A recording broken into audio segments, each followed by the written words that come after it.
Hey friends, my name is Mark, if we have not yet met, and today we are diving into the song, Yes You Are Worthy by Eagle Brook Music.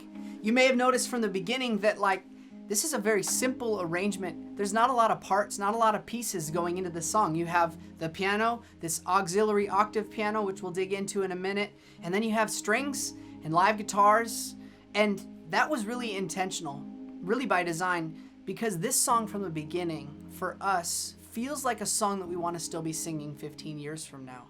And so we tried to approach it in the production with that timeless mentality, less focused on what's cool or hip right now, and more about let's just have this thing feel like the song that we've been singing our whole lives. And so that was the approach. The piano on this song is a sound called Alicia's keys. I'm a big fan of Alicia's keys. I also love a lot of the keyscape stuff, and I love some of the stock stuff that comes in main stage. But the thing that I love about Alicia's keys that I just want to highlight for a minute is that it's like it's pre-EQ'd for a full band setting. So when you're playing it with a full band, it's like some of the roundness has already been kind of rolled off, and it sits in a mix, but it still brightens up and warms up like for down sections.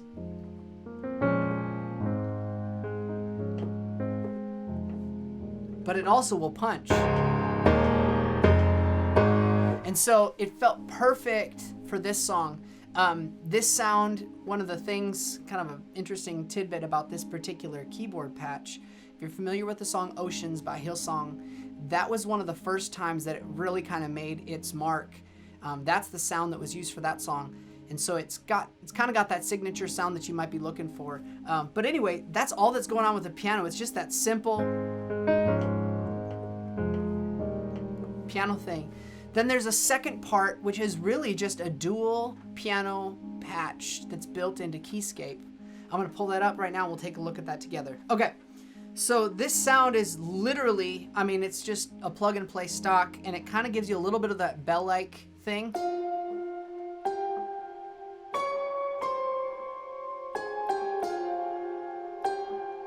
And that's really just kind of sprinkled in to kind of highlight some of those sounds.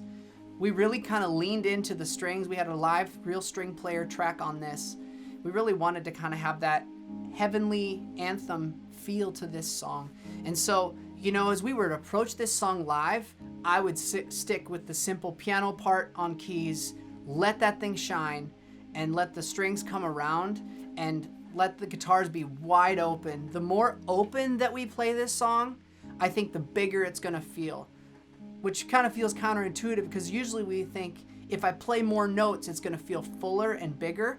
But it's the space in this song that really opens it up. We even had moments where we ended up subtracting some kick beats, some of those kick drum hits, because it just felt like there was too much rhythmic stuff happening. And so, in an effort to really have the song kind of bloom and you feel the life of the song, the more that we can create that space for the song to shine, the better off it's going to be.